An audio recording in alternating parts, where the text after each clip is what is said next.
Me brother प्रकाश सरकार पुन्हा एकदा तुमच्या समोर येत आहे. आज आपण बायबलचा अभ्यास सुरू करूया आजपासून. आता आपण उपास समयात आहोत. उपास समय म्हणजे 40 दिवसाचा समय. आणि आताच आपण राखीचा बुधवार हा साजरा केला.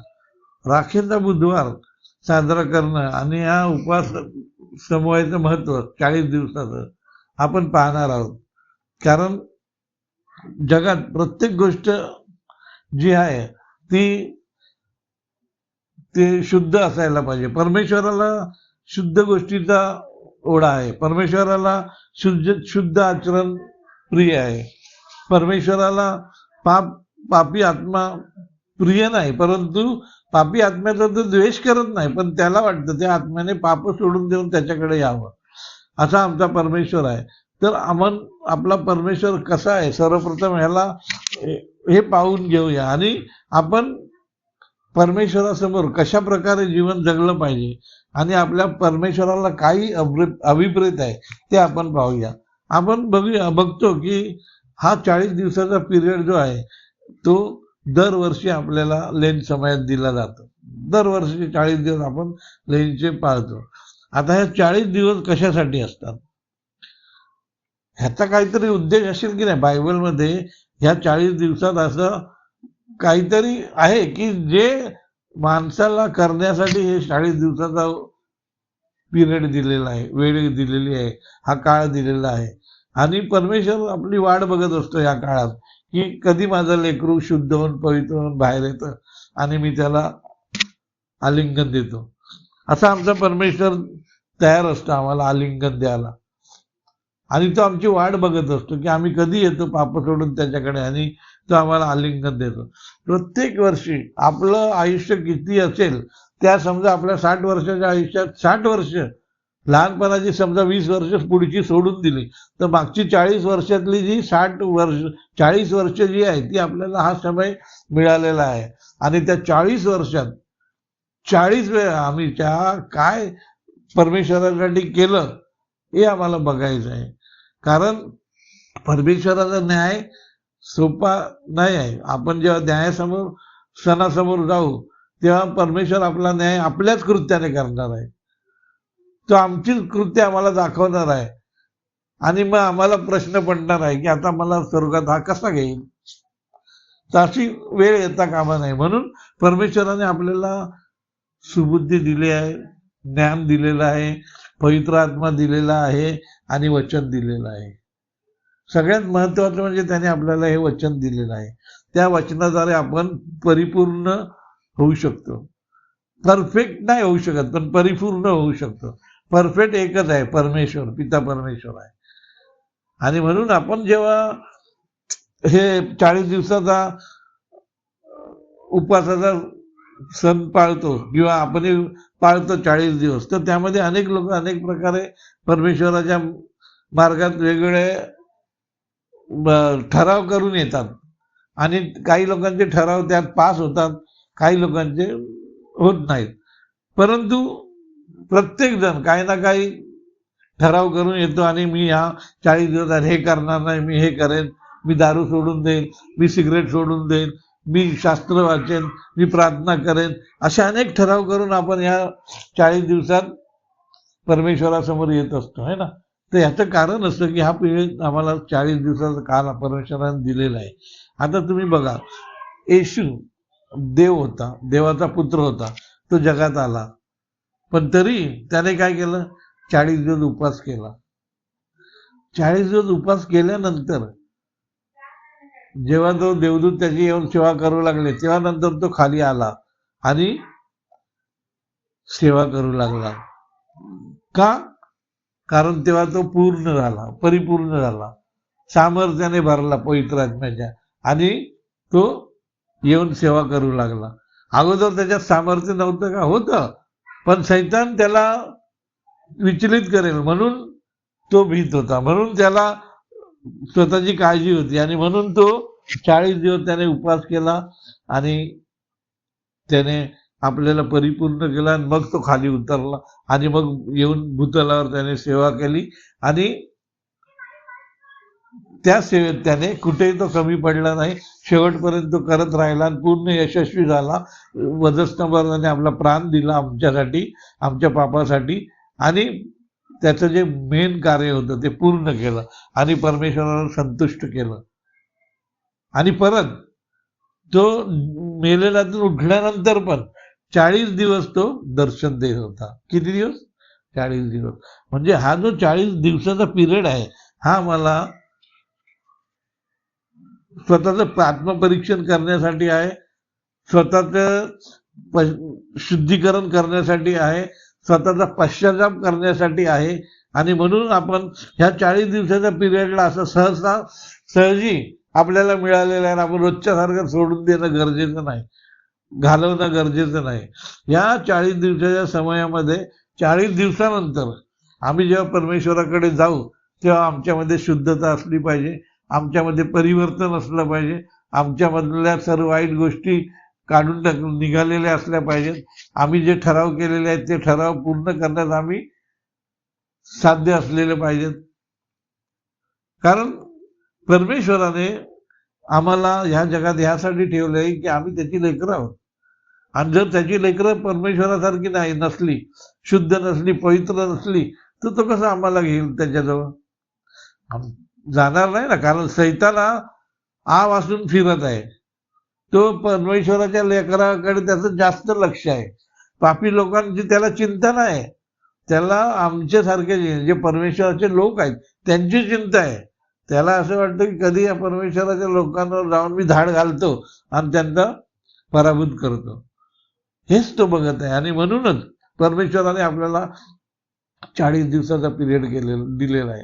आता या 40 दिवसात आपल्याला काय करणं गरजेचं आहे? तर आत्मपरीक्षण करणं गरजेचं आहे.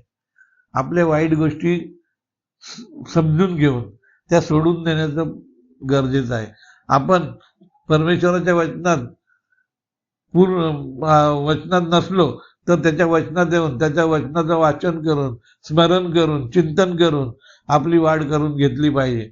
आपल्याला समजा कुठली कठीण गोष्ट करायची असेल तर आपण प्रार्थना करतो आणि परमेश्वराचं सहाय्य मागतो. तसंच या 40 दिवसात आता समजा कोणी धूम्रपान करत असेल तर तो म्हणेल मी परमेश्वरा या 40 दिवसात धूम्रपान सोडून देतो, तर तो सोडून देतो.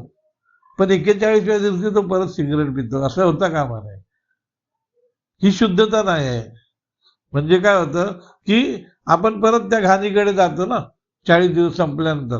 तसं नाही, कायमची आपली शरीरातून जी आपली घाण आहे ती निघून गेली पाहिजे. आपण पूर्णपणे शुद्ध झालो पाहिजे. कितीतरी लोक असे आहेत की ते 40 दिवसात खूप उपास करतात, पण ते उपास केल्यानंतर परत होते तसं चालत नाही ना. परमेश्वराने मी सांगितलं मी परमेश्वराचं वचन वाचत नाही, तर मी 40 दिवसात सांगितलं मी वचन वाचन, तर वाचलं पाहिजे. आणि त्याचा रस जो आहे, त्याच्यातलं जे गाभा आहे, त्याचं जे महत्व आहे ते ओळखलं पाहिजे. मी प्रार्थना करत नाही, प्रार्थना करायला शिकलं पाहिजे. परमेश्वर असं थोडी म्हणतो की तू अशी समोर एक प्रार्थना माझ्यासमोर सादर कर तरच मी प्रसन्न होईल, नाही म्हणत ना. तो काय, त्याला तुम्ही फक्त त्याच्याकडे येऊन त्याच्यासमोर बसून त्याच्या प्रेमाने बोलणं आणि त्याला आवडणाऱ्या गोष्टी करणं हेच त्याला अभिप्रेत आहे. बाकी तो आमच्या जीवनात आम्हाला सहाय्य करायला सदैव तयार आहे. तो कधीच म्हणत नाही मी तुम्हाला सहाय्य करणार नाही. आम्ही कसेही असलो तरी तो परमेश्वर आमचा चांगला परमेश्वर आहे. तो आम्हाला कधी सोडत नाही. आम्ही वेळ पडले त्याला सोडून दूर जातो, पण तो सोडत नाही. आमच्या या परमेश्वराला आपण ओळखलं पाहिजे. आणि म्हणूनच या उपास समयात आपण काय केलं पाहिजे? शुद्ध झालं पाहिजे. आपण आत्मशुद्धी केली पाहिजे. कारण आत्मशुद्धी केल्याशिवाय आपल्याला जीवन परमेश्वराच्या मार्गात राहून जीवन जगणं कठीण आहे. आपण कुठली वस्तू वापरतो, मशीन वापरतो, तर मशीन कालांतराने खराब होते, मग तिला ऑइलिंग करावं लागतं किंवा तिला परत हे करावं लागतं शुद्ध, म्हणजे तिला मेकॅनिक आणून साफसूफ करून तिला साफ करून व्यवस्थित ती कार्य करेल अशा प्रकारे तिला करावं लागतं, ज्यातली घाण काढून टाकावं लागतं. तसंच आपलं पण आहे.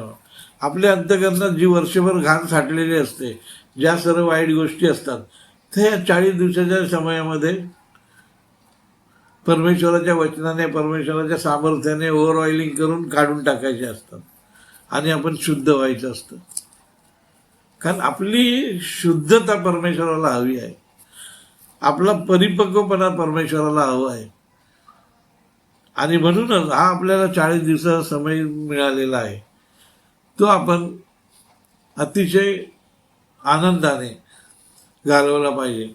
आता आपण राखेचा बुधवार साजरा केला. आता पहिल्याच दिवशी आपण 40 दिवसाच्या पहिल्याच दिवशी राखेचा बुधवार का साजरा केला? काय कारण होतं राखेचा बुधवार असं त्याला का नाव दिलेलं आहे? राखेचा बुधवार असं नाव दिलेलं आहे, का दिलेलं आहे, काय आहे त्याच्यात? त्या राख कुठून आली त्यांची तिकडे आपल्या ह्याच्यात 40 दिवसाच्या ह्याच्यात? तर राखेचा अर्थ असा आहे की राख शून्य आहे ना. आम्ही किती मोठे असलो तरी परमेश्वरासमोर आम्ही राखे समान आहोत. आणि राखेचा दुसरा एक सद्गुण काय आहे की राखेने भांडी स्वच्छ होतात आहे ना. भांडी घासली तर राखेने स्वच्छ होतात की नाही? तशीच स्वच्छता आम्हाला परमेश्वराकडून ह्या 40 दिवसात राखेद्वारे मिळते. आम्ही त्यासाठी स्वतःला रिक्त करून परमेश्वरासमोर येणं गरजेचं आहे.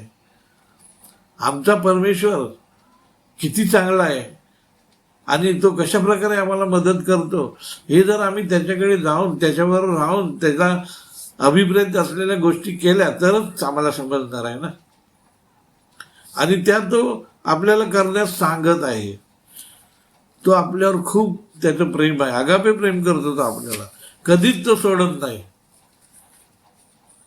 आणि कधीच तो सोडत नाही आणि सोडणारही नाही.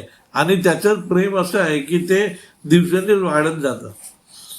आम्ही पाप करत जातो, पण आम्ही पापापासून दूर व्हावं हाच उद्देश त्याचा असतो. आणि त्याच उद्देशाने त्याने आम्हाला पवित्र आत्मा दिलेला आहे. आता या पापी जगात राहत असताना आपण पवित्र आत्म्याचा फार कमी उपयोग करतो, दुष्टात्म्याचा जास्त करतो. कारण जगिक मोहपाशात आम्ही बळी पडतो आणि म्हणून आम्ही परमेश्वरापासून दूर जातो. पण परमेश्वराने आम्हाला जगात ह्यासाठी ठेवलेलं आहे की आम्ही त्याची लेकरं आहोत. आमच्यातून परमेश्वर इतरांना दिसला पाहिजे आणि त्याने येशूचा गौरव केला पाहिजे. आज येशू जगात नाही आहे, पण आज कोण जगात आहेत? आम्ही आहोत. म्हणजे आमच्यातून त्यांना येशू दिसला पाहिजे आणि त्यांनी देवाचा गौरव केला पाहिजे. हे आपलं जीवन आहे, हा आपला लेंटचा समय आहे. हे आपलं लेंट समयाचा मुख्य उद्देश आहे की आमचं जीवन परिवर्तन करून आम्ही येशूसारखं कार्य करावं. येशूने चमत्कार केले, आपण पण चमत्कार करू शकतो. पण सामर्थ्य पाहिजे तेवढं आपल्यात, तेवढा विश्वास पाहिजे. सामर्थ्य विश्वास दोन्ही परमेश्वराने आपल्याला दिले आहेत, परंतु आम्ही किती विश्वास ठेवतो ह्याच्यावर ते अवलंबून आहे. पवित्र आत्मा दिलेला आहे याचा अर्थ सामर्थ्य दिलेलं आहे आपल्याला परमेश्वराने. आता त्या सामर्थ्याचा उपयोग आम्ही कसा करतो हे पण बघणं गरजेचं आहे.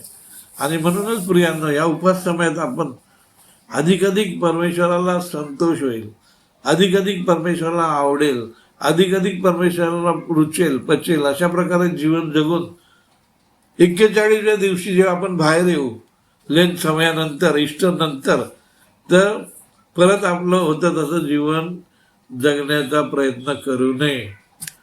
आपल्या ज्या काही गोष्टी आपण वाईट सोडून दिलेल्या आहेत त्या सोडून जीवन जगण्याचा प्रयत्न करायला पाहिजे. थोडे दिवस आपल्याला कठीण जातील, नंतर आता ज्याला प्रार्थना करण्याची सवय नसते त्याला सुरुवातीला कठीण जाईल.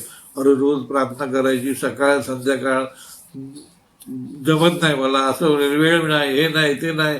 ते पहिलं सैतान तुम्हाला त्यातली अडवेल, पण एकदा तुम्हाला सवय झाली की मग तुम्ही ते केल्याशिवाय शांत राहणार नाही. तुम्ही सकाळी उठल्यावर परमेश्वराला गौरव दिल्याशिवाय, प्रार्थना केल्याशिवाय आपला दिवस सुरू करणार. तुम्ही परमेश्वराचं वचन वाचल्याशिवाय काम करणार नाही कुठलंही. ह्या त्या गोष्टी आहेत ज्या आम्हाला परमेश्वरासाठी करायच्या आहेत. आपल्या जीवनात प्रथम स्थान परमेश्वराला द्यायचं आहे. एकदा आम्ही त्याला प्रथम स्थान दिलं की मग बाकीच्या सर्व जीवनातल्या आमच्या गोष्टी तो स्वतःच्या पवित्र आत्म्या सामर्थ्याने करत असतो. आम्ही हे समजून घेतलं पाहिजे प्रियांनो. आणि आमची उत्पत्ती त्यासाठी झालेली आहे.